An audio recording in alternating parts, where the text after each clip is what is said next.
I ain't the best when it comes to it. Oh, minutely on a Actually, I lied. You go first, Brian. Then I go. Then I go after. Okay. Let me just. Did you get a new phone? No, I had to get a new phone case because mine broke. I got a new phone. Oh, you did? Yeah. Nice. There's my B-roll. Okay. Is this me? 2 minutes. Is it working? Yeah. I just want to see if. Like, I want to be phone for.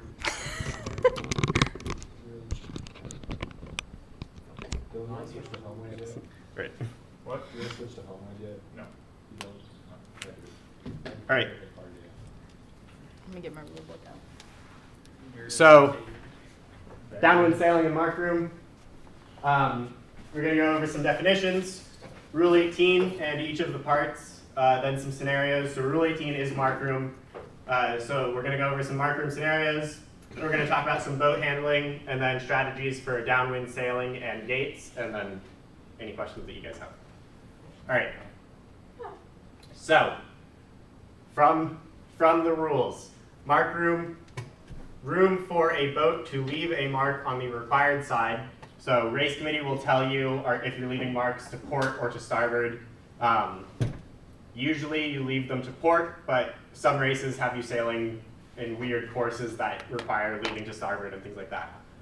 So also, A, room to sail to the mark when her proper course is to sail close to it, and B, room to round or pass the mark as necessary to sail the course without touching the mark. That's important. Touching the mark means that you'll have to do a 360, because that's the rule, and that's how you clear yourself of penalties.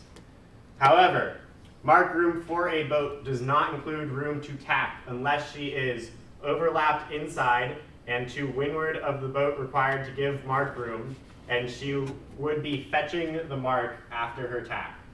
Naomi, do you want to show what that means? So, something like this. Or we're tacking, right? Yeah.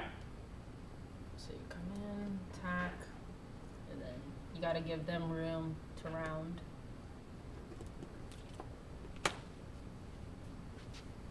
Okay. So clear stern and clear ahead overlap. So one boat is clear astern of another when her hull and equipment is in normal position, are behind a line, a beam from the aftmost point of another boat's hull and equipment in a normal position. So this means the back of your rudder when it is down. That is the aftmost part on your boat. So if for some reason you're sailing on a boat that has like an aft bowsprit, like an aft sprit, for some reason, maybe you have like a weird mizzen that flies off your transom, like if that's sticking off your boat, that is what declares overlap. The other boat is clear ahead. They overlap when neither is clear astern. So to gain overlap, it's what's farthest forward on your boat. So a bowsprit means that you can get overlapped by an extra, foot, 2 feet, however long your bowsprit is, sticking off of the front of your bow. So it can be important. However, they also overlap when a boat between them overlaps both. These terms always apply to boats on the same tack. They apply to boats on opposite tacks only when Rule 18 applies between them, or when both boats are sailing more than 90 degrees from the true wind. So Naomi's showing when the fact that the yellow boat is overlapping on the blue boat, and the blue boat is overlapping the red boat. Therefore, the yellow boat has overlap on the blue boat, or the yellow boat has overlap on the red boat, which means that everyone has to give mark room going from leeward out for a windward mark. All right, so. And then a leeward. Yeah, so when you're coming in on leeward, the yellow boat has room on everyone else. I've seen people come screaming in across the course and call mark room on like 6 boats that were getting ready to round a gate, and everyone had to just swerve away because they had rights. It gets crazy in college sailing when people know the rules. All right. That's so true. So 18.1, so this is when Rule 18 applies. So Rule 18 applies between boats when they are required to leave a mark on the same side and at least one of them is in the zone. So zone is a 3 boat length circle. You gotta eyeball it. It'd be nice if a 3 boat length circle was able to be marked on the water, but you just gotta learn what 3 boat lengths looks like. It's the only way, and you gotta learn roughly a new 3 boat lengths for every boat you're on because they're all different sizes. However, Rule 18 does not apply between boats on opposite tacks on a beat to windward. So blue and red are on opposite tacks going to the windward mark. B, between boats on opposite tacks when the proper course to the mark for one, but not both of them is to tack. And C, between a boat approaching a mark and one leaving it. Or D, if the mark is a continuing obstruction in which Rule 19 applies. So clearly, Part D requires you to then look at 19 obstructions. That's a whole complicated thing. Basically, short answer, an obstruction is something that is greater than 2 boat lengths that requires you to significantly change course to avoid it. So like a dock or something? Yeah, the dock is usually the only thing, that you'll have to deal with that's an obstruction. A really big motorboat, like I'm talking like 100-foot yacht, then you might call it an obstruction, but anyone who's setting up a course near that is stupid, in my opinion. So yeah. All right. So with an obstruction, can kayakers be considered an obstruction? No, they're less than a boat length. You have to avoid them. That kind of comes down to like the rules of the road. Mm-hmm. It's like a pedestrian on a walk on a road, they would have right of way over you. So the best way to think about it, if you want to think about like the regular rules of the road, people on a motorboat are driving cars. A sailboat is like someone on a bicycle, and anything that is hand powered, so a paddle, like a rowboat, a kayak, a canoe, that's like someone walking. So the car should usually yield to the bike, and the bike should usually yield to the people walking. You just think of it, if you have more control over what you're doing than the person you're coming up on, you should be the one getting out of the way. All right. Rule 18 no longer applies between boats when Markroom has been given. So once they're going around, blue is now rounding the mark. So blue can say, hey, give me more room, and red's like, you have plenty of room to round the mark in a seaman-like way. So if once blue has started their rounding, it's pretty much on them if they hit the mark. They can't say that they weren't given enough room because they started their rounding. Rule 18 is no longer in effect. All right, so that was just 18.1. 18.2, giving mark room. So when boats are overlapped, the outside boat shall give the inside boat mark room unless Rule 18.2b applies. 18.2b. If boats are overlapped when the first of them reaches the zone, the outside boat at that moment shall thereafter give the inside boat mark room. If a boat is clear ahead when she reaches the zone, the boat clear astern at that moment shall thereafter give her mark room. So they will yell out no room because they were clear ahead. But if they stay overlap coming in, boat 1 can be like, hey, mark room, and then boat 2 will give them room. Right. So, C, when a boat is required to give mark room by Rule 18.2b, 1, she shall continue to do so even if later an overlap is broken or a new overlap begins. So they come in, but boat 2 gets like a puff for whatever reason, they still got to give boat 1 that mark room. coming into the mark. So basically in that scenario, the red boat has to go way faster than the blue boat to get around the mark first. If there's any chance that the blue boat is going to come in before the red boat has fully rounded, they can call Markroom, and the red boat has to bear off to let them round. All right, and 18.2c part 2, if she becomes overlapped inside the boat entitled to Markroom, she shall also give that boat room to sail her proper course while they remain overlapped. So boat 1 can't like head this boat down to not give them mark room. So they got to maintain the proper course, which is sailing around this mark. So boat 1 has to maintain their heading. And so that also means that the blue boat there can't head up the red boat so that like they this. just completely miss the mark. So they can't, boat 1, this blue boat can't be like, hey, I'm lured, I'm going to keep forcing you up. It's like, no, your proper course is to round the mark to continue the race. Okay. 18.2d.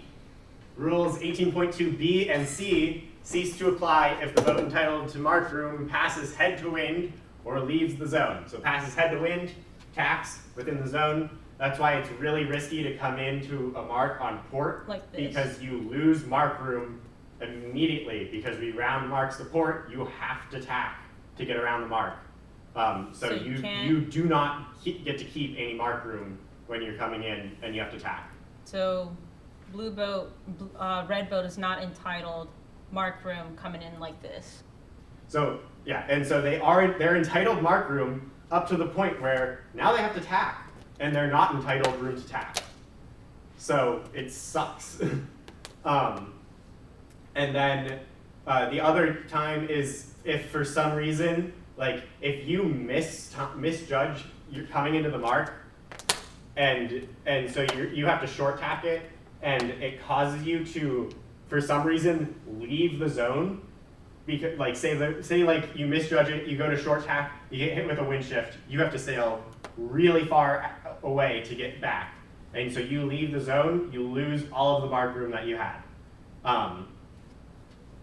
Or like you're sailing and the current is super strong. I've seen it happen at JU where people have lost Markroom because they're sailing upwind, misjudge the fact that the current's going to be stronger at the windward mark, and get swept out of the zone. Yeah, they basically just drift out of the zone and lose Markroom to people who play the current correctly. All right, part E. If there is a reasonable doubt that a boat obtained or broken overlap in time, it shall be presumed that she did not. So Here's a good example like this. if it's really hard to tell, like, okay, was their bow in front of our rudder? I don't know. And they're calling Markroom. You can call, hey, 18.2e, I don't think that you had overlap. I'm not giving you room. And they can argue it. They'll protest you, but you have a valid point of it was not clear overlap, or it was not clear that overlap was broken. Say they start to drift back, and so then you just cut them off, but then you guys hit, or they can't round the mark.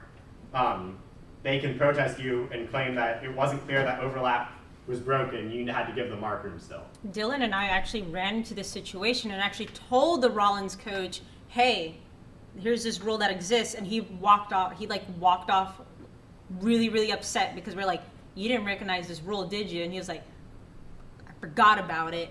And so we essentially beat them before we even entered the protest room because he knew his team was going to lose because we understood Markroom. So this rule is super duper important, and that's why usually when you enter the zone, you scream, hey, no room. So that's established beforehand. And when you say that, that keeps them from calling Markroom on you, because if you say it first, then they're more likely to just listen to you.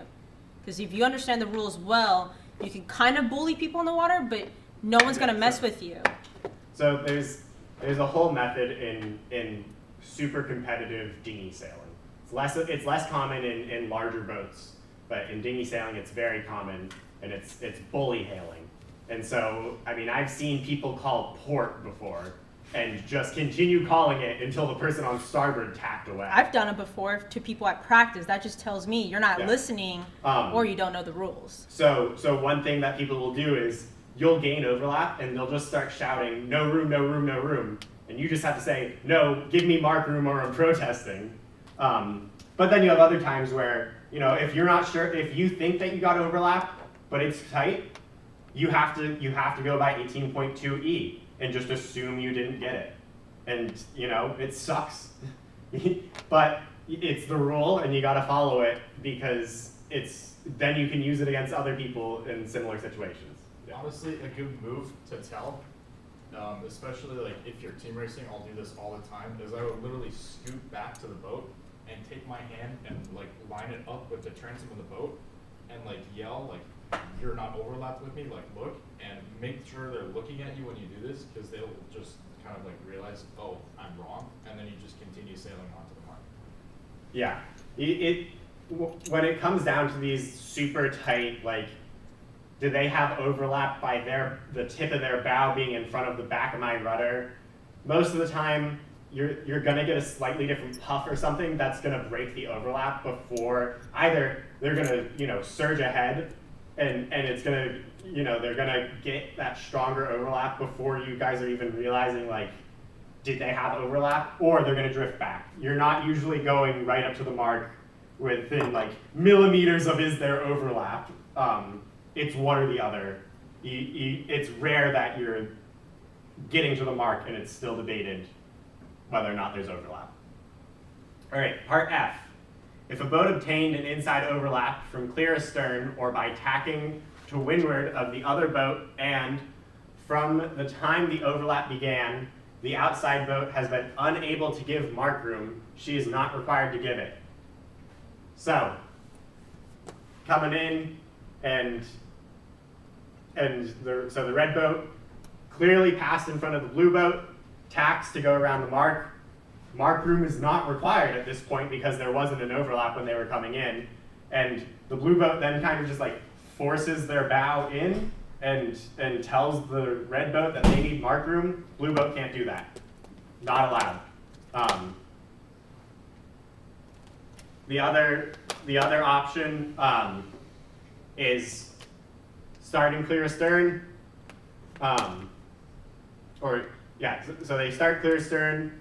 You get a huge boost of, you catch a puff, you accelerate up to the mark, and basically like almost T-bone a boat that's rounding. You can't call mark room on them because you did not have that overlap before as you entered the circle. And that rule is very, very important because a lot of people don't understand that, and that's where half the protests really come from this specific rule. So it's really good to know this one as well.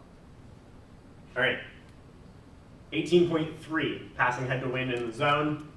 So if a boat in the zone of a mark to be left to port passes head to wind from port to starboard tack and is then fetching the mark, she shall not cause a boat that has been on starboard tack since entering the zone to sail above close hauled to avoid contact, and she shall give mark room if that boat becomes overlapped inside of her.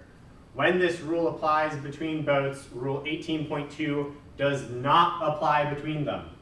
So this is every upwind mark in college sailing, 18.3 will apply to. This is why entering on port is a huge risk to take. The only time you should be entering on port is if the left side of the course was so favored that you know everyone who goes to the left side of the course and comes to the mark on port is going to beat everyone coming in on starboard. So like a similar situation like this, like everyone's back here and you're like all the way up here. That's the only time. That's the only time that you should be coming in on port. If you see that the part of the fleet that's coming in on starboard is getting there close to is going to get there close to the same time as you need to get over to at least the center of the course to get on starboard tack as fast as you can, because otherwise you are going to be screwed at your rounding. Or another trick you can do if boats are coming in like this and there's like maybe a big gap between yellow and red, you could just duck down tack on a starboard and then ride with everyone else to the mark. So and that's really good to do. Usually people will hunt for a spot close to the mark to try and do that. And so it just becomes really dangerous with 18.3 in that you need to make sure that you keep going on port so that when you tack and then have to bear off to go around the mark, you're still leaving that lured boat enough room to get around the mark too, because you owe the mark room now. This is the only time that not establishing, you don't have to establish overlap to be owed mark room. Okay. So 18.4, jibing. So now we're going downwind. So when an inside overlapped right-of-way boat must jibe at a mark to sail her proper course, until she jibes, she shall sail no further from the mark than needed to sail that course. Rule 18.4 does not apply at gate marks, which is all of our downwind marks in college sailing. So basically what this is saying is you have to, so you're coming in, and so these boats are coming in on starboard tack. They need to jibe over to port tack to complete their rounding. So you need to come in, and you can't just keep sailing and just like keep going and not jibe just to force someone to keep sailing away from the mark. You have to jibe in a very timely manner and sail your proper course around the mark. And I know we're using the term proper course a lot. It's technically an earlier rule, but it takes like 2 or 3 chalk talks to really cover it, because it's honestly one of the most debated rules in sailing. They keep trying to fix it. They've gone through probably 5+ editions of just, changing, like every new edition that comes out, there's some new addendum, changing of wording in proper course, just to try and make it even more clear, and it's still argued over all the time. So that will be another chalk talk. But right now, basically, just think of proper course as fastest way to get around the course. If you're not sailing with another boat and you just want to sail as fast as you can to get around the race course you're on, that's your proper course. So you have to round the leeward mark in a timely fashion, keeping your proper course. You can't go, I really want to take a jibe that's going to go 3 boat lengths downwind of the mark. So you gotta do it efficiently and do it properly. I think the other thing that's not on here, but I believe it is in the rules somewhere, in giving right of way for Markroom going downwind, you must give space for the boat you're giving Markroom to jibe if they need to. So that means that because you're coming down and the outside boat is going to become leeward, if they were to jibe and hit you with their boom, technically they would be in the wrong because they're the windward boat. And that's clearly not fair because you're the one in control. So you must give them enough space to complete their jibe safely and without hitting your boat. All right, are we doing scenario 1 now? Yes. All right, so boats SA and SB are reaching on starboard tack to a jibe mark to the left to port. SA reaches the zone clear ahead, but due to the current, SA cannot fetch the mark. She tacks onto port tack, then tacks around the mark. While SA is on port tack, SB has to change course to avoid hitting her and protests.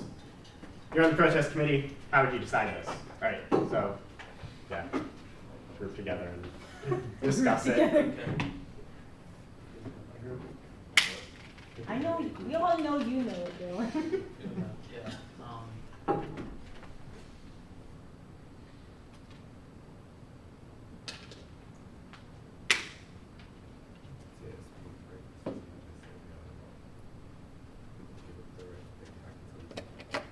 Well, yeah, speaking of real. Here you go. Yeah. Here. Here's a deep too. So, SB's already. Any opinions?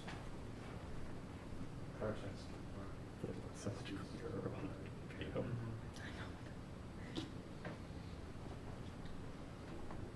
Who is it? I don't know, Dylan, who is it? All right. Do you guys think that you know? All right. So what do you think? Who do you think is in the wrong? We think SA is. Yeah, SA is in the wrong. So all right. Well, why do you think SA is in the wrong? They lost their rights because they, What had to win is. yeah. Okay.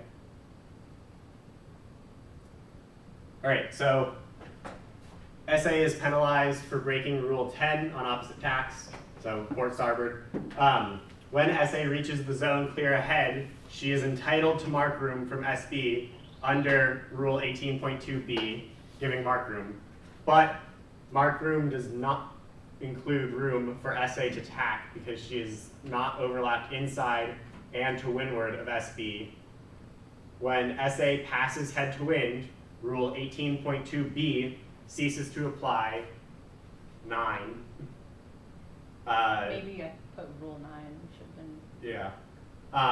Because the boats are on opposite tacks and the proper course of one SA, but not both of them, is to tack, Rule 18 does not apply. See Rule 18.1b. Rule 10 is the rule that applies, and SA on port tack fails to keep clear. So, as you guys had said, came in, tacked, just completely fouled SB here. This is pretty common. The reason why I put this scenario on here is because this is one of the most common scenarios you'll find in college sailing. Because people always think that if they're near a mark, they're entitled to room, which is not always true. And so, And you can see the current too. Probably, 3/4 of the venues that we sail at have current, but like half the schools that compete practice without current because they're on lakes. So they're usually SA. They don't know. They're not planning the fact that the current's going to be pushing them away from the mark, or sweeping them towards the mark. That's also like it gets very frustrating. They don't understand current frequently. So really, And so they will get caught in this, and they will have to short tack, and you just hold your ground. And if they're going to hit you, obviously do what SB did here and avoid them and then protest, because then you'll get in trouble if you just let them hit you. But a lot of people do not know that this is illegal, and the fact that they're not even doing this illegally because of Markroom. They're just going into port starboard of this. Everyone thinks that once you're in the 3 boat length circle, Markroom is like the only thing that applies, but it's not. Usually Markroom gets nullified in most situations, and some other rule is what actually gets them in trouble. and a really good tactic to kind of do if you don't want to enter the situation, you never ever want to have to double tack at a windward mark because usually you'll cause congestion. One time I was sailing with a freshman skipper and we fouled at least 7 boats, and we were like, you know what, we're just gonna sit here and just come in dead last because I'm not gonna like do 720s 7 times. You only have to do it once. Yeah, but like in theory, that's like what most people think. But a really good tactic I like to do if I'm entering the situation is like, okay, we're fetching, we're above, but then like a wind shift comes and we're headed down. I just slow down, tack sooner than later, to then just come up here and then tack back onto starboard, and then I'll probably just be pulled. So if you ever get a shift that forces you guys to no longer fetch the mark, for me, I'd rather just slow down and then just tack before I enter this nasty situation. This is like worst case scenario if you have to double tack at a windward mark. It's like literally worst case scenario. So the only time that you should even be entering as far down as SA is if you know that it's really windy and you think that you're going to be lifted, or you know that you're going to be lifted. You can see a puff, and if the current is going with you towards the mark.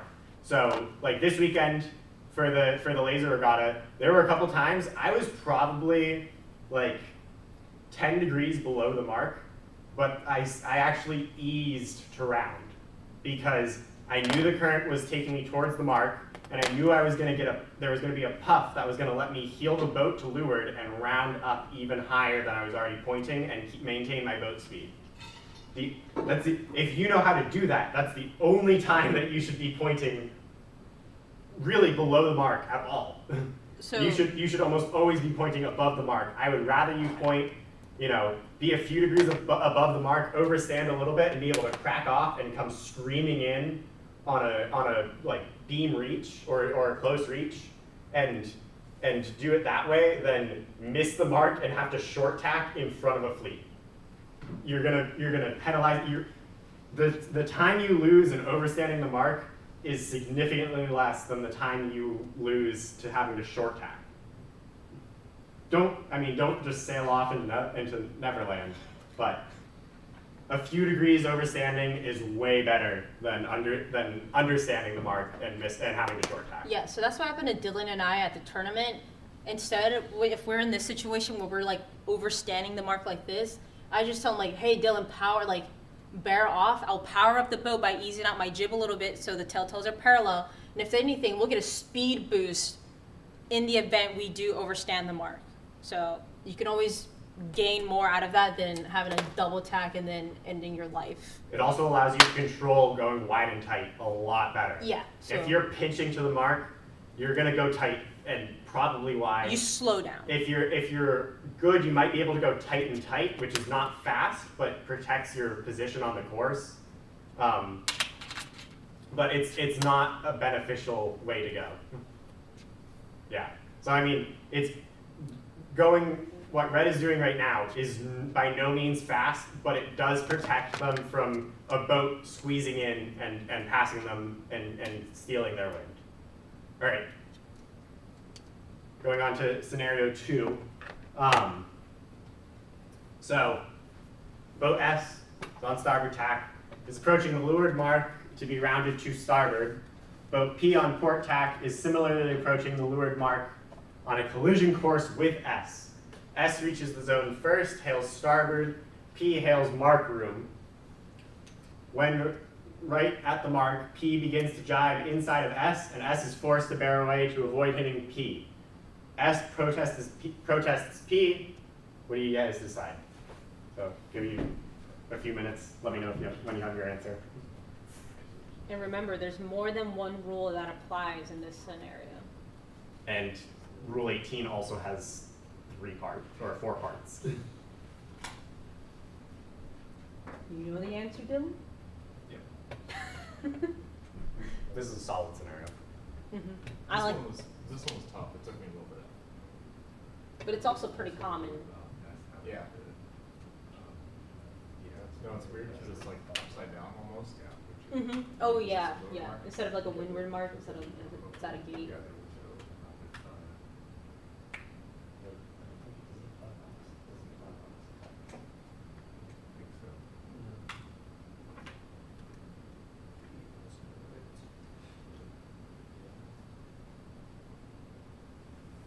Got an answer? Okay, you have an answer? All right. They pondered the orb. What does the orb say? So what do you guys think it is? It's just stating the protest. Okay, so you're saying that P should be penalized. All right, so boat S protest is disallowed. Neither boat is penalized.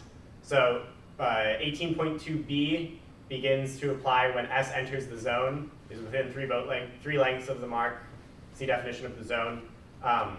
Though on opposite tacks, S and P are considered overlapped boats because they are each sailing below 90 degrees to the wind, to the true wind, and because Rule 18 Markroom applies to them. S, as the outside boat, is required to give P, the inside boat, Markroom, which includes space to jibe when jibing is necessary to sail the course. S complies with Rule 18.2b, and P does not take more room than she is entitled to. Though P breaks Rule 10 on opposite tacks, she is exonerated by 43.1b exoneration because she is sailing within the marked room to which she is entitled. Once you get up into the 40s, it's just kind of like, here's all of these exceptions to a bunch of stuff. Yeah. All right, so do you guys have questions as to why this is the case? Or is it kind of clear? All right, cool. So, so I've had this happen where, so we were rounding to port, but, similar situation where coming in, getting ready to collide, and the boat was able to call Markroom and get away with it because they were the inside boat. They had Markroom. It didn't matter about port and starboard. All right. My turn. Alright, so this is the Josh special. Alright, so this is probably a really long list, but this is everything that I utilize with Dylan, and this is usually what helps us win a couple races. So yes, it's a lot of information, but it's also very important that skipper understands what your crew does so that you can better support them and remind them of things of what to do on the boat. So there's probably like 3 pages of this. I'm kind of speed run through it since I have skippers here. There's only 1 crew here, but you can look at it. I'll upload it to the Slack. So when you're rounding the offset, you're going to obviously adjust your control lines because you want to maximize the speed of your boat sailing downwind. At least on our team, typically our team does really well gaining boats on the downwind. If we have a bad upwind, I know with Dylan, Mitchell, Brian, we've always gained boats on the downwind because I am doing everything in my ability to make sure the boat is going as fast. So always adjust your control lines. You never set and forget. That's usually like what you would never want to do. You're always adjusting them. Like if I'm sailing upwind, like, hey Dylan, I see you struggling. Do you need more vane? Because I see you like, the main sheet slipping out of your hand. Oh, I think we need more outhaul because we're really like slow. Hey, I think we need more downhaul, get these creases out of the luff. So you're always talking to your skipper and looking at your mainsail. So while sailing downwind, crew, it is so important that you're looking for puffs and waves. So kind of like when we're talking about Miami, if you see large wake coming, you're gonna be like, hey, I see this wake coming, get prepared because they might get weather helm. Like Josh is like, oh, I need to guide the boat through the wake so that we don't capsize. Oh, I see a puff coming on course left. Hey, Josh, I see wind over there. Let's maybe jibe that way, gain the wind, and then just shoot all the way down the course. And then the biggest thing too is balance the boat. I cannot emphasize this enough. A lot of the speed you'll gain downwind is from balancing the boat. And skippers, you gotta trust your crew. Yes, it's a little scary that the boat's being held over, but if you don't have that trust between your skipper and the crew, usually you'll want either capsize or you'll be too flat and you'll lose a lot of boats going downwind. So you really, really, really, really have to trust one another. With Dylan, if he were to hesitate or move slightly too much, we're gonna death roll. We're just gonna capsize. So usually when I'm teaching new skippers, I'm like, hey, you gotta put your full trust into me. I'm gonna balance the boat. Like maybe a wave comes and like bumps our boat and we're about to capsize. I'm like, Dylan, don't move. I will flatten the boat. Because if your skipper moves for whatever reason, it throws the entire balance of the boat off and it's pretty dangerous. So crew, you gotta balance the boat. The skipper should only be sitting there and doing nothing else. The only time they will help is by their shoulders if you guys are about to capsize. That's the only time you'll ever move. Okay, so so there are 4 reasons why we have the boat heeled over for wing on wing. Can you guys tell me what the 4 are? I did go over them in a previous chalk talk. Your mainsail's higher up in the air, so we So that's 1. less hull on the water, so there's not as much drag. 2. Wind races. Wind races. Oh, yeah. Is that all you guys can think of? Does it have to do anything with centerboard. That's 3. Oh, one more. Kind of. It does go. It kind of is steering. It might help the jib. You got it. Right, so we do have mainsail attire, like you guys mentioned, we have, so if you kind of think about the physics of it, you have surface friction, right? So wind passing on top of the water surface is obviously going to slow down due to surface friction. Air that's at least 2 meters above you is going to be less, there's less friction, so it's going to be moving faster. So if you have your mainsail higher into the air, you have more clean air and faster moving wind coming across your mainsail. 2, like you had said, decreases drag on the hull. So you want a smaller water line to move faster, which is why we have the boat keeled over. Typically you want it around no less than 30 degrees. You really, really got to balance it. That's why I'm saying crew and skipper, you got to trust one another. I know it seems scary, but if you don't fully trust your skipper or crew, you're going to capsize. It's happened to me multiple times. As you guys said, let gravity do the work for you skippers. So for skippers, when you guys are going wing on wing, yes, your arms are going to be tight, but you have to hold the jib out. To do less work is if the boat's heeled, the gravity just pulls the sail down for you, making it a lot easier, making sure the jib stays full. You want to maximize the surface area of your sails to the wind to move a lot faster. Like the 4th one, yes, pulling up your centerboard. The reason why we pull up our centerboard is to reduce cavitation, so that's just like bubbles coming across your centerboard. If you pull it up, 1, it reduces drag, and 2, it reduces cavitation. So if you have too many bubbles, the boat's going to trip on itself. So that's why you pull it up a little bit, reduces drag, and prevents that from happening. So this is for crew. When reaching, and skippers, this is also important for you guys to know. Some leeward heel, so I'm reaching, right? Like we're going on this tack. I'm reaching. I'm going to hang out off the side of the boat to make sure my skipper can sit on the gunnel and see all around and behind him. If I'm sitting in the middle, 1, my jib is not going to be as full, and 2, you guys might heel to windward. If you heel to windward, you're always going to lose boat speed.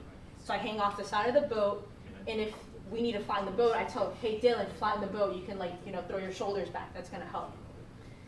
And the only time you ever reach while racing, if it's really, really light wind, so it's like 5 knots. The reason why you do that is because you'll just move a little bit faster. Wing on wing is just too slow. And plus broad reaching is slightly faster than wing on wing in certain wind conditions.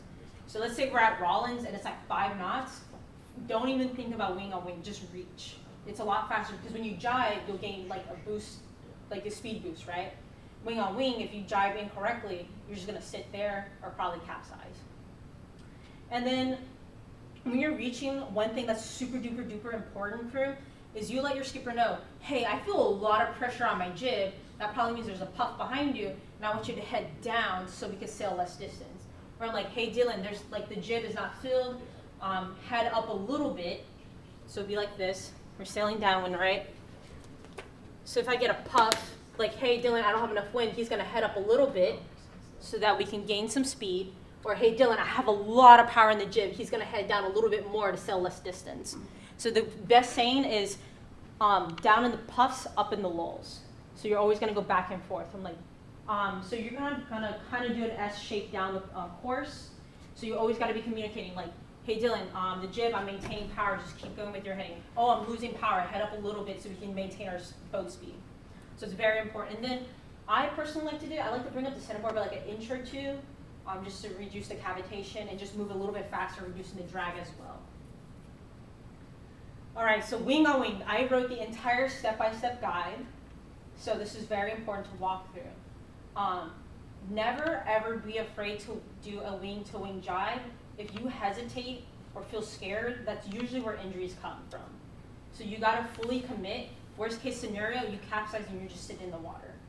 So for crew, so it's very, very important that the crew nails this, otherwise you're gonna make it significantly more difficult for your skipper.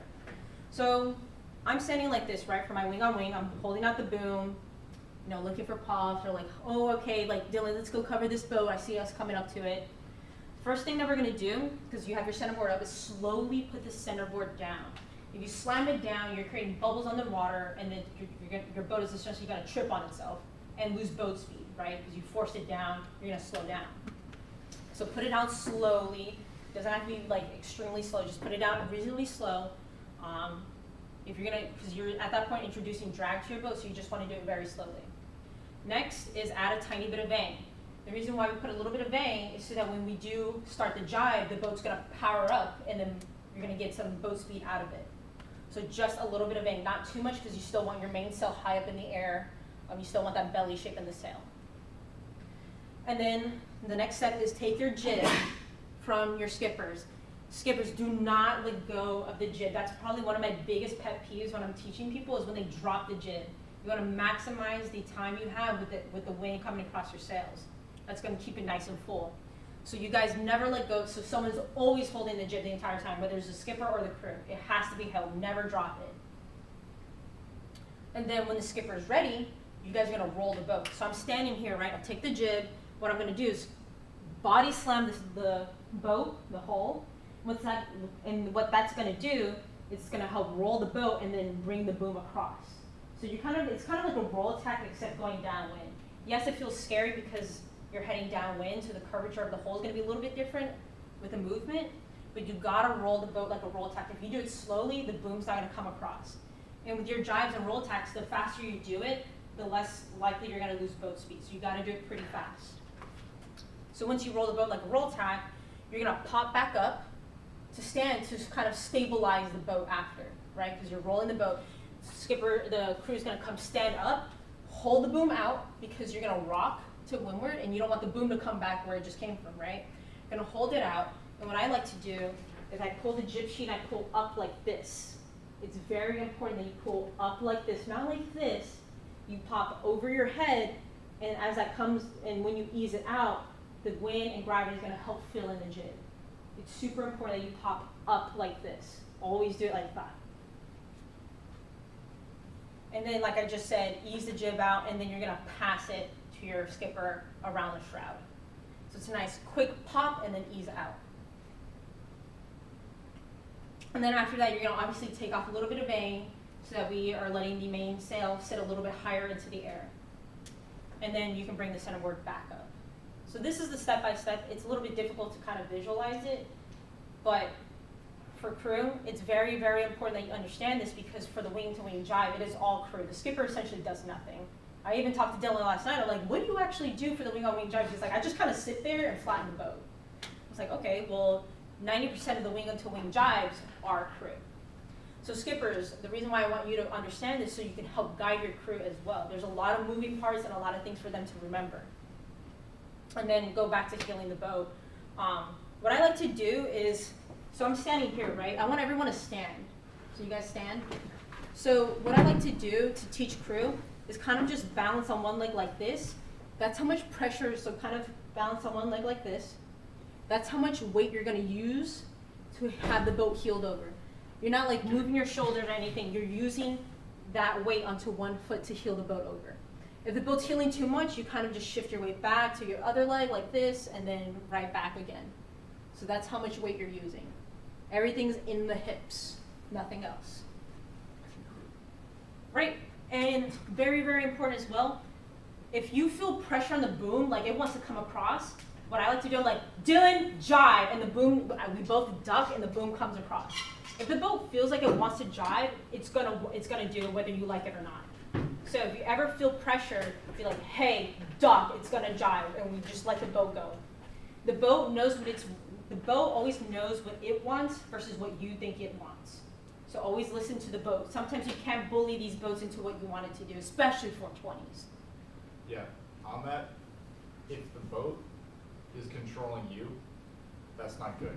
You still have to control the boat, but make sure that you're not like completely just on the boat 24/7. You need to let the boat do its thing too. So like, you kind of need to have like a good relationship with the boat in a way. Like, I know it sounds weird, like it's a weird analog, I guess, but like the connection between you and your boat and how you handle it is very important. Like, do you agree with that, Naomi? Like, Yeah. I guess like you can't force the boat to do stuff like she was Yeah, so like that kind of goes back like, oh, if the boom, like if the boat wants to jibe, it's gonna. Like that's why I screamed to hey, Dylan, the boat's gonna jibe. He's like, okay, just let it go. And we just both duck and let it, once the boat jibes on its own, we're like, okay, let's figure out a new plan. And usually that happens because of wind shifts, puffs, just things like that. So the boat's always gonna figure out what it needs to do before sometimes you know what it needs to do.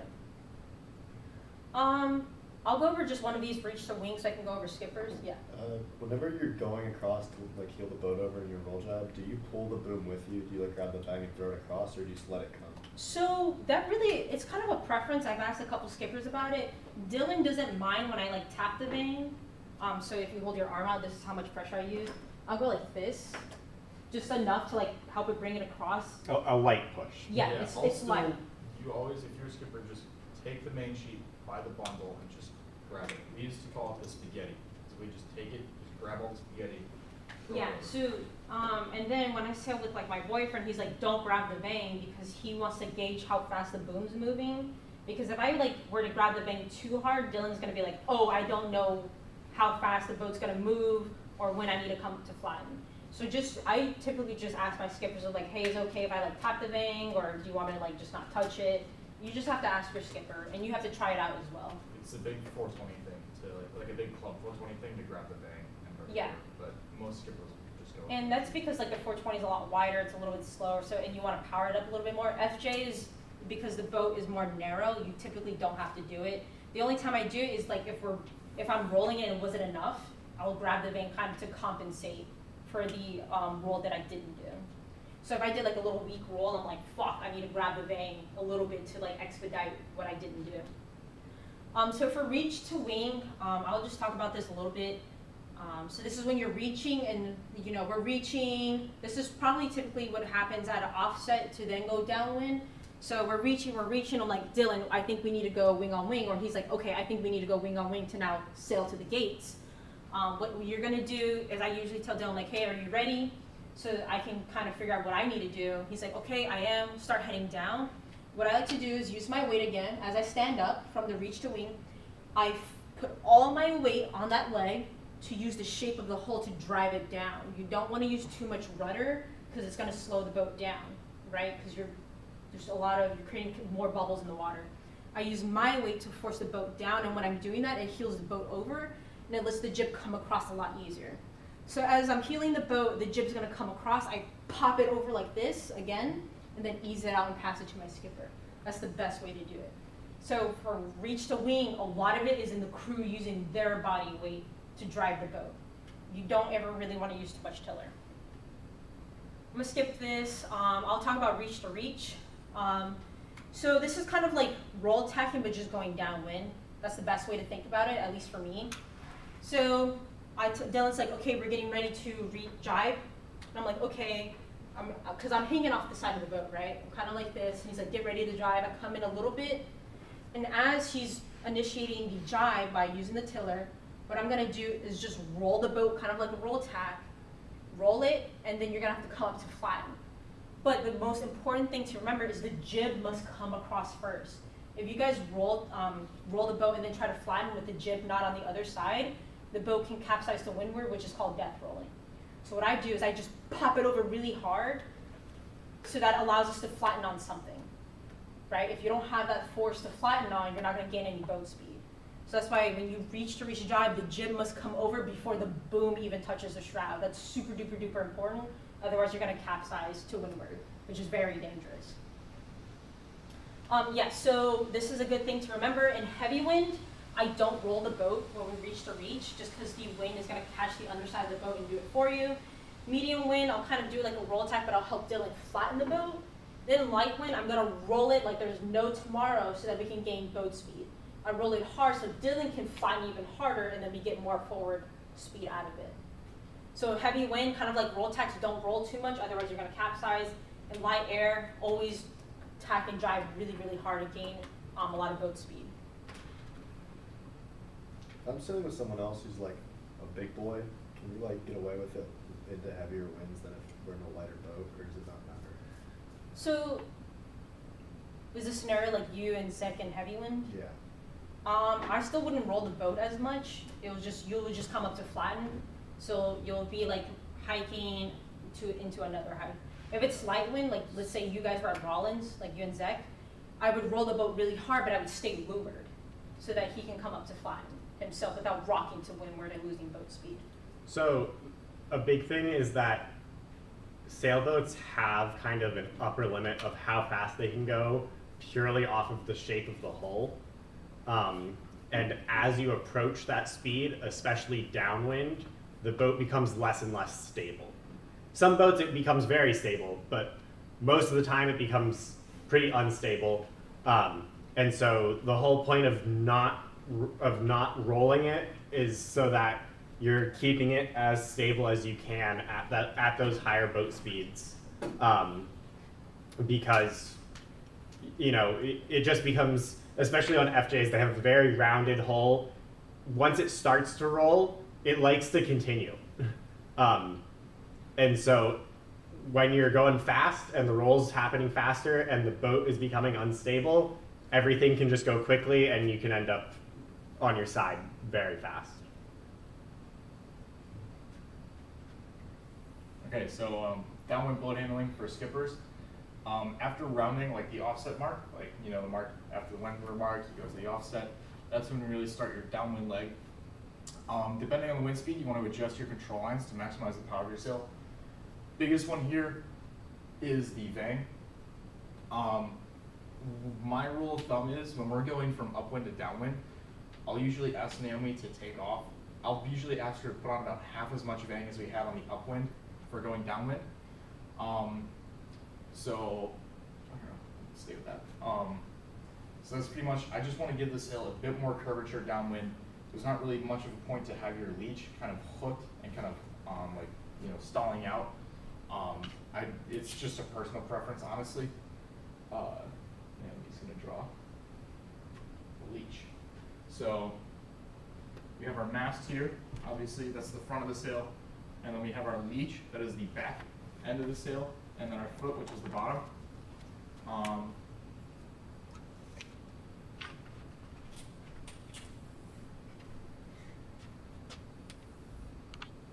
Okay, so I'm just gonna draw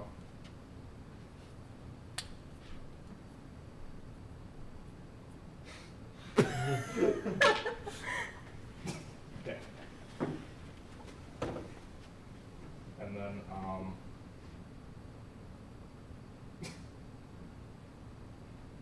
also have long hair too. So with my rudder, we're gonna make this my rudder. It's kind of like a weird little perspective view. So with the vang, what I want to explain here with the vang is when we're going downwind, we heel our boat up to windward, right? You never want to do that when you're going upwind because you stall out and you lose all of your power. When we're doing it downwind, we're doing it for a different reason. It's to get the leech of our sail higher up into the breeze. There's just a bit more breeze there, like you're getting the most power as you can. Additionally, it helps with moving our center of effort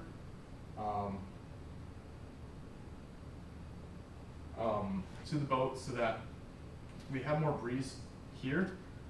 And then obviously our center of gravity would be right about here. You're just doing that to get more breeze up and then balance out these two, like the center of effort and then the center of gravity. This is so that you can keep your tiller neutral and you're basically losing all the drag that you have. Or you're not using your tiller to steer to keep the boat kind of balanced. You're reducing drag by doing that, so you'll be able to go through the water faster. So why we take the vang off is really just to let a bit more kind of air just fill in here. It's just a personal thing. It's just what I like to do. It's what I was always taught.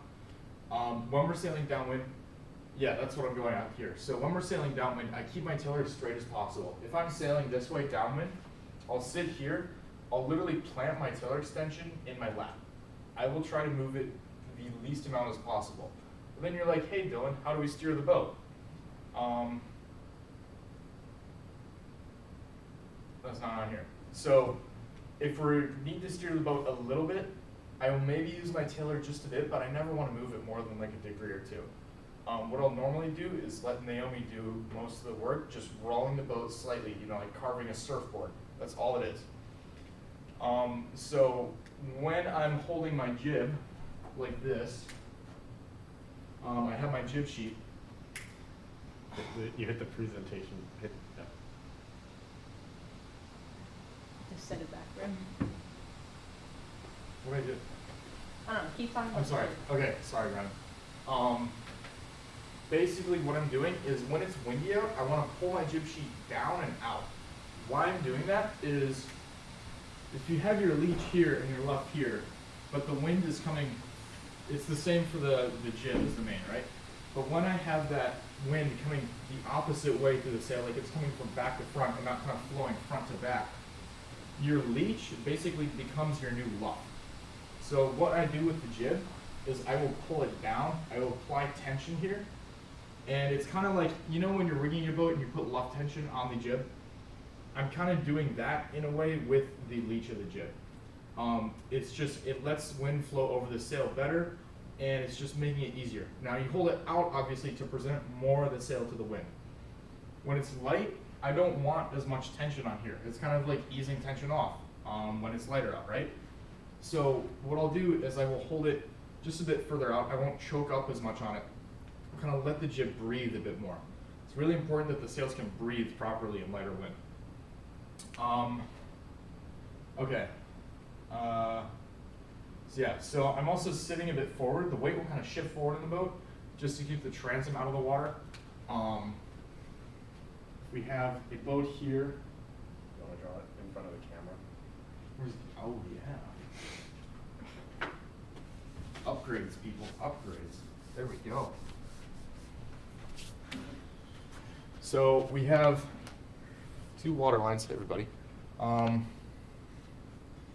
of them is kind of like this, and then the other one,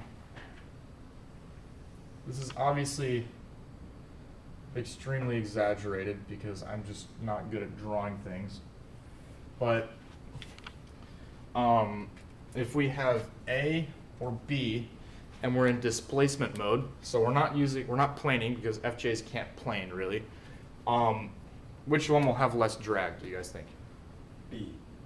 Correct, because it's just, if you think about it, more smooth, laminar flow throughout the hull. This one, it gets here, it's a little disrupted, right? This is good for when we're planing. We want to shift our weight back for when we're planing, like in a 420. But for an FJ, the rule of thumb is just shift your weight forward. It's kind of like those, if you know like huge J-class yachts, you'll notice if you look at their sterns, they all kind of come way out of the water. It's not like a hard stern, like a new modern boat where they're designed to plane. They're designed just so that the water just kind of flows smoothly around it because they know that those boats are never going to plane. They just weren't designed to. So that's kind of the reason why we shift our weight forward a little bit. So your leg will, you know how you have those like centerboard benches right there? You'll put one leg in front of it. Yeah. And then additionally what I like to do is kind of hook my foot in there because the boat will obviously be heeled to windward, so you're kind of stuck. You don't really have much to hold on to. So what I'll do is I'll hook my foot around something, like around the front of that bench. Then I'll take my aft foot and I'll kind of plant it and kind of like stick it in the little corner there. So it's like you're just kind of turning yourself into a cantilever to kind of get stuck in there. If you need to move your weight a little bit, you can use your core because we've been doing team workouts and your core should be very strong by now, correct? So that's that. Okay, so small tiller adjustments just to keep the boat balanced. Really, if you notice that your tiller is stuck this way just to keep your boat straight, like it's stuck, really deflected, that ain't good. You gotta fix your balance on your boat. It could be something with your heel. It could be that your sails or your jib are not trimmed properly. So it really depends on which way it's going, but that's just something that we need to assess on the water. All right, you can go ahead. Thank you. So when jibing for wing to wing, I will first of all say we need to jibe. Sometimes Naomi will say it to me. Naomi will then reach her hand out and I will hand the jib sheet to her. She will hold the jib sheet so that I can get my hand ready to go back and get to the main sheet and have my other hand on the tiller, right? You can go ahead. So I sheet in a little bit. This is just to kind of give the boat a little bit of extra speed. And then once we kind of start the roll, so we'll roll the boat, both Naomi and I will kind of sit back, I'll scoot my butt out, and we'll start pulling the main over. At the same time, Naomi will get the jib over. So yeah, you want to grab the bundle if you need to. Pretty much just always do this. It's easier just to grab it and kind of get it over. flatten the boat. So as soon as it comes over, boat sails will be on that side. You gotta, just like a roll tide, kind of get over. If Naomi needs to, she'll flatten with me, but usually I will go, you know, take the tiller, cross it over, nice sick flatten for the camera, right in your face. You look great for the Instagram. And then immediately, as soon as Naomi will get the jib over, I'll kind of heel the boat to windward again. Then she'll take the jib, pull it through, snag it around the shroud. I'll take it again, and we're sailing full speed downwind already. Okay, reach to wing. So this is like a transition here. We're gonna start bearing down. I'm gonna let Naomi, it's time to go. We're gonna use our weight. So we're both gonna shift our weight to windward. Just like a surfboard, it's gonna kind of carve the boat downwind so I can use less rudder, right, less drag. Then we're gonna move forward in the boat, just kind of get in position for going to wing again. Then Naomi's gonna pop the jib sheet over, do like her little move, and then get it outside the shroud, and I'll take it and we're on our way. Look, we can skip that. Yeah. Okay, so reach to reach is pretty important. So begin the jib by bringing the tiller towards you, heel the boat up onto itself again. Yeah. So then grab the bundle. I like to trim in a little bit just to kind of, you know, you're already trimmed in a bit more, but it's just easier to trim in just that little extra, just like a wing-to-wing jibe. Then grab it over, pop the main over. It's very similar to a wing-to-wing jibe, like just the roll and flatten part. So then we'll flatten, I'll go over for the cross, and then I want to trim the mainsail on the end. Just kind of get that little extra pump out of it, because you're allowed to, because it's facilitating steering. Then, yeah, 1 foot in the hiking strap, you go, yeah. It's important, sometimes if you want to, what I like to do is go 2 to 1 on the main sheet, just as like a little pro tip. You basically grab it halfway through the block, like you grab the frontmost line, and then you kind of pull it up with you. This gives you a bit more control, especially when it's like choppier or wavier. You can kind of give it a little pump quicker. It just gives you a bit quicker control of the mainsail. You don't need to do a pull like 4 to 1 purchase. It's like you're pulling in a lot of line, like why am I doing this? You just kind of go for it right away. It's all the power when you need it right there. And for the reach to reach, you never want to dump your main either. You don't want to let your boom just swing and smack into the shroud. It's just really bad for the boat. It's not really good for the shrouds either. And when you dump it, usually you'll rock to windward impact. That's actually another good way to death roll onto yourself. Yeah, it's not fast. You can let it tap the shroud, but if you let it slam into it, it's just really bad for the boat. And you actually lose a lot of speed because of conservation of energy and momentum. You transferred all that energy into the boat versus the sail. So I just wanted to add, so I was always taught if you're jibing to the point where your boom is going to touch the shrouds, you want to jibe by grabbing the bundle and control it, so that you're not bouncing off the shrouds and losing any of your fullness in your sail. But if you're doing a reach-to-reach jibe where you're not going to be hitting the shrouds, then you can just trim and let the sail come across and fill, because it'll pop nicely as you're trimming, and it allows you to focus a little bit more on your roll. And the other thing with the 2 to 1 for the controlling the main sheet, I find that it gives you a much better sense of how the pressure is on the sail, especially in lighter air, where you're just kind of like on your own, basically trying to figure out what the wind is doing to the sail.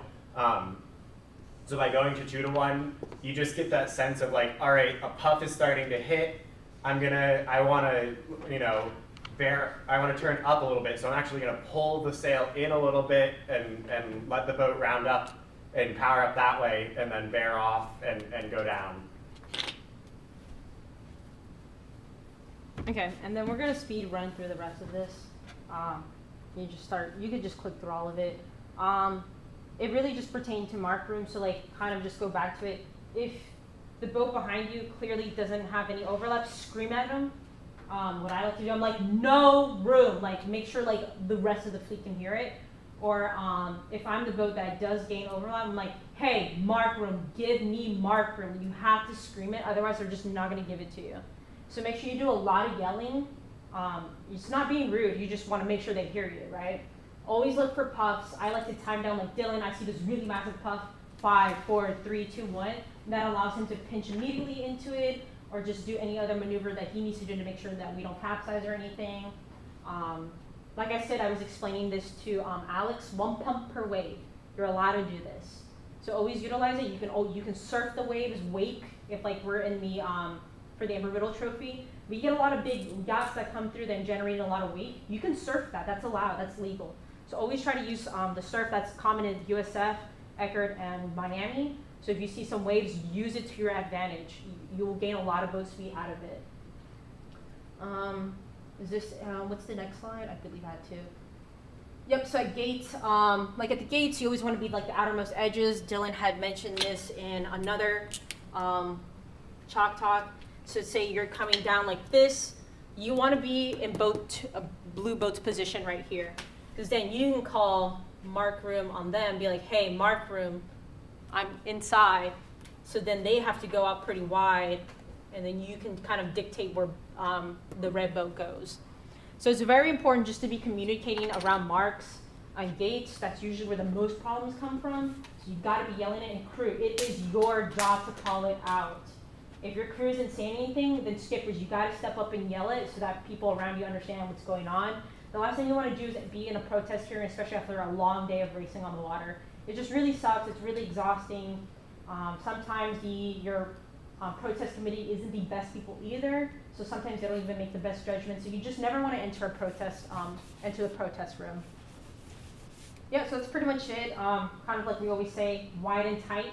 Never go tight and tight. Never go wide and wide. Why? You guys know why? Lose boat speed and Position. you would sail a less distance if you go wide and tight. So you always go wide and tight. If you're in this situation too, like let's say the mark's here, and let's say I'm this blue boat, I'm gonna slow down for the red boat, right? Because they're gonna go tight and wide and end up here versus me slowing down to get behind them and then going wide and tight. So now I'm windward of them. This is the best place to gain boat positions. If you're in this situation, slow down. You can slow down. If anything, that's the best thing you can do. Slow down so they can be an idiot and a ding dong for going tight and wide, so you go wide and tight. You almost want to kiss this mark. Literally get as close as you can to it without touching the mark. So one important thing, since we're talking about gates, and in college sailing, all of our leeward marks are gates, and they're usually only like 5 boat lengths at the biggest between the marks for the gate. So if you're coming in and someone's trying to get Markroom over you, and they're gonna force you to go, in order to give them Markroom, you're gonna have to sail really far away from the mark that you want around. It's a gate, it's close to, like if you're not gonna foul anyone, go to the other side of the gate, round that way, and then just tack back over to where you wanted to go, because it's significantly faster than getting forced to go really wide around the mark. Any questions? Yes. How does Markroom apply at upwind offsets? Like at the offset, it's just almost the same thing. So usually, it's pretty much the same rules. Usually what everyone follows is if you had Markroom at the mark, you continue it to the offset. Yeah, so I don't know if that's the official rule, but that's what most people just follow because it's easiest. Yeah, you only really do that if the windward mark and offset are close together, but if for whatever reason the venue decides to have them like a mile apart, that's exaggerating. If you do break overlap, you can be like, hey, no room. Yeah. And then you can kind of use that situation again. But sometimes it's really common in college sailing, the offset and windward mark will overlap in zones with one another. They're usually within 3 boat lengths. Yeah, so that's why you'll carry that Markroom across. But for whatever situation they're far apart, then you can utilize those rules and be like, hey, I broke overlap here, you have no room at the offset. If they're setting them really far apart, it's a poorly set course. Or Yeah. they really want to force you to one side downwind. They usually try and keep them, close together because you're supposed to be heading dead downwind from the offset, and you're supposed to be heading like straight upwind for the windward mark. So they can't be too far apart, or else it's not a proper set course. Yeah, and it just creates more problems if they're too Yeah. far apart. Kind of like what you said, like, oh, like how does the rules apply? It's just easier to have them closer together. The whole point of the offset is to just force you to not be able to just like spin around the mark and collide into people who are coming to it. And it gives you a little extra time to kind of plan out what you're doing. Yeah. But thanks for coming to our TED Talk. Thank you. If you have questions, please let us know. It can get complicated, like